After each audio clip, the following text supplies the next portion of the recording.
Lamborghini completed the electrification of its lineup with the new Lamborghini Temerario. While the Volto maintained the V12 engine and got 3 electric motors to enhance the power even more than the Aventador, the Temerario had to do with the downsize of the engine in favor of efficiency compared to the Huracan. Now the naturally aspirated V10 engine of the Huracan is gone, but the experience of the linear power delivery is maintained, and this is what everyone likes about naturally aspirated engines.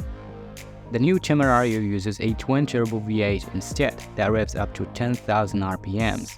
Now you know that turbos come with turbo lag, but because of the integration of an electric motor between the engine and the gearbox, that lag is filled, and this creates the feeling of constant power delivery. So the problem of turbocharged engines is fixed, while allowing for better fuel efficiency and the benefit of the enormous power and torque that comes with turbos. The Temerario has an additional 2 electric motors situated in the front axle. Now all these 3 electric motors are axial flux type, which means they are compact and efficient.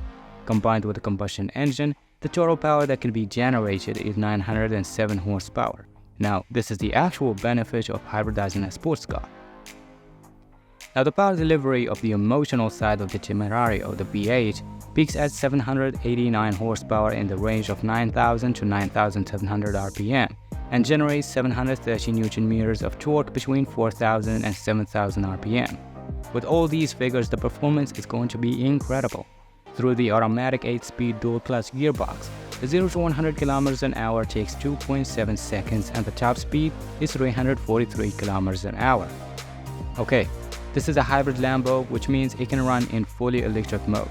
They don't say what the electric range is, but the battery capacity is 3.8 kWh, which depending on the driving style, can get you between 9 and 17 km of range, but obviously the car is not meant to be a Tesla. It's going to be weird, a Lambo driving by silently.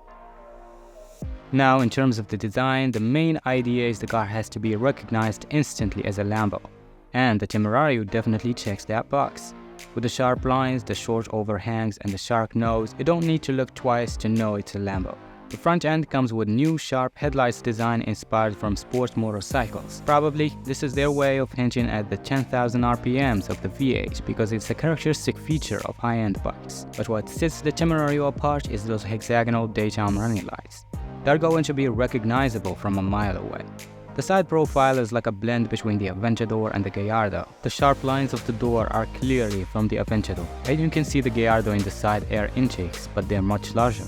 The twin-turbo V8 requires a lot of air, and those air inlets on the shoulder are pure Gallardo design signature on the Temerario. Now the rear end is where things get very interesting. Hexagonal shapes are the theme, of course, starting with the tail lights. The dual exhausts are housed in a hexagon, and look how aggressive the rear diffuser is. Back to the twin-turbo V8 is presented proudly. They're saying maybe we hybridize our cars, but we still offer as much fun as before. Now, any Lamborghini looks like a fighter jet on the outside, but it also needs to feel that way on the inside. The first element in the feel like a pilot experience are the seats.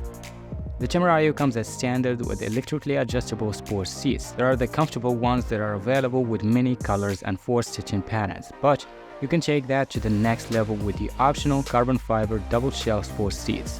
Those would definitely be less comfortable, but they are going to be the perfect choice for driving this car on the track. But what will make you forget about comfort is the iconic start button. You will feel like launching missiles every time you turn on the engine, and shifting gears manually with the E-gear lever will make the driving experience much more interesting.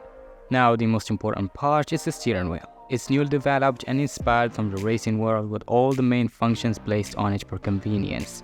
The focal point of that is the red crowned rotor for selecting driving modes and the lift function for raising the car when you need to. There is no other place where you can put a button for this function other than the steering wheel, especially not on the infotainment system. Okay, that's it for this video. Thanks for watching.